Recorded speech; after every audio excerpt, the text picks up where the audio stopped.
Hello everyone, I'm Don the Crown, and today we finally have some information about Diablo 4 Season 1. And it's going to be starting on July 20th at around 1 p.m. Eastern Daylight Time. You have to adjust that to whatever your time is. But if you want to see this countdown thing, I'll put this in the description below. And what do we know about the mechanic for the season? Well, basically it appears to be a thing where we'll bump into a rare mob that'll have a specific type of modifier on it. So we can see here, this says Brutal Plague Bearer. These are new mods we haven't seen before. And then when you defeat this particular monster, it will drop behind it this little blue heart thing. And when you activate this malignant heart, this will allow you to basically fight the monster again, but even more powerful this time. And they will empower enemies that are around them. Like you'll see all these enemies that are nearby are going to get buffs. And when you defeat the rare monster a second time, you're going to get access to a kind of like gem thing that's going to go into your accessories from the caged heart here. And these are basically going to be season specific. So you only be able to access these during the season, and every single piece of jewelry that generates a socket in any way, whether you add it at the jeweler or if it's on drop, will have a colored socket that fits one of these 4 hearts. Now, there are 3 different colors on your jewelry. There are 4 different types of hearts. I think the most rare and powerful one fits in any socket, which is a good thing. But your jewelry kind of going to want to have to match whatever like the best socket is for your class. Now, the season will start, like I said, on the 20th, and it'll be a complete 100% reset to the beginning. So everybody will be starting off at level 1, empty stash. However, there are a few things from the renown that are becoming over with us. So all of your Altar of Lilith progression will be coming forward, and all of your exploration for every zone will be moving forward. So it's really important that you go and do as much of that as you want before the season launches. And on top of that, they're kind of like having a little bit of a weird system to make sure that goes into the season. You're going to want to make sure you log into your like main character that has all the renown progression somewhere between like the 18th and the 20th, because otherwise it won't like migrate over to the season correctly. And then you'll have to do it like after the season's already launched, which isn't a big deal if you plan on starting late, but if you plan on starting right away, you're going to log into it earlier. Now, this is going to come with a new quest line. We're helping out a dude named Cormond, and basically he's a former priest of the Cathedral of Light, yada, yada, yada. He helps us get these heart powers, and there are over 30 different new malignant powers to wield.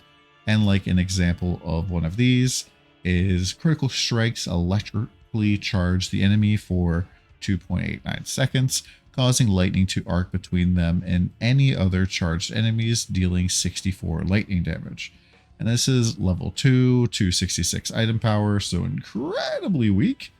But as you can see, this, it has some potential to do quite a bit of damage here.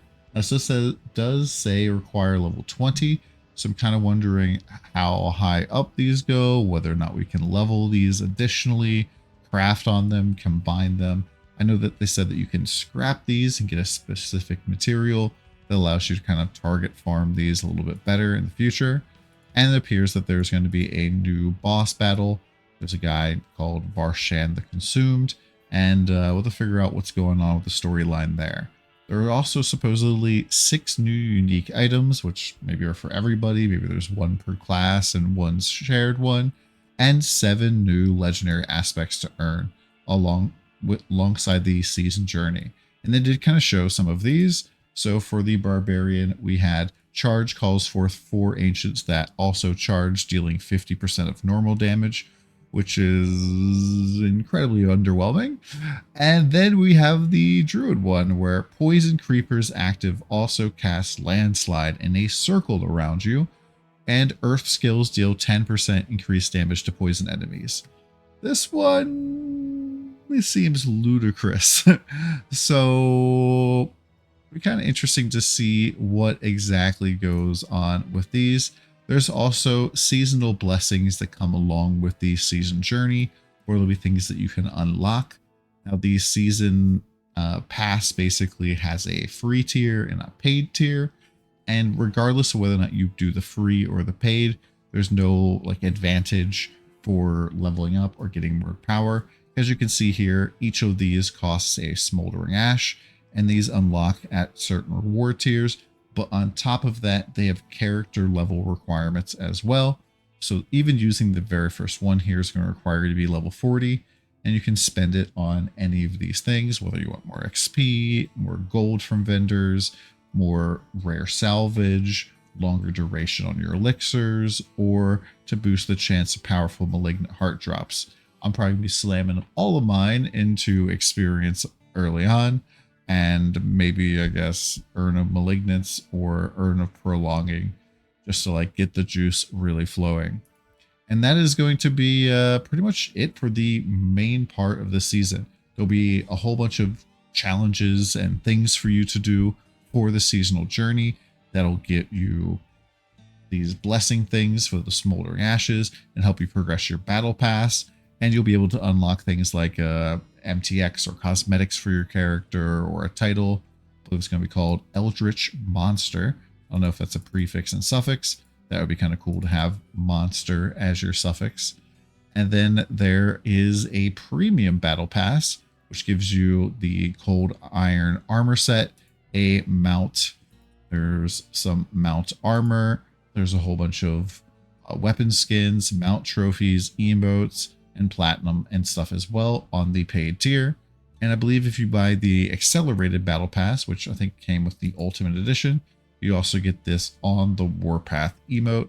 So as you can see, if you're paying, you're only really getting more appearances. You're not getting any sort of power that goes along with it.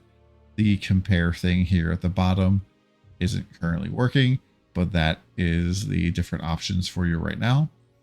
And then there are some frequently asked questions on here in the bottom that I kind of thought was interesting, because what happens to my character progression after the season ends? The character and progression on that character is transferred to the Eternal Realm. You can play this character whenever you want in the Eternal Realm. Specific season-only features will no longer be accessible in the Eternal Realm. For example, at the end of Season 1, Malignant Hearts will disappear and be unslotted from jewelry at the end of the season. And Infested Sockets, which is the League Mechanic sockets, will become normal sockets. So there's not even going to be like legacy gear in the Eternal Realm. It'll just constantly be just the Eternal Realm. All of the season mechanic will kind of be expunged from the record, if you would, which I thought was kind of interesting. Hopefully we'll see how this goes. The patch will be coming out on the 18th to kind of update some stuff. We'll probably have a whole bunch of data mine stuff at that point. And then on the 20th is when the season launches. Let me know what class you are going to play in the comments down below, and we'll see you in Sanctuary.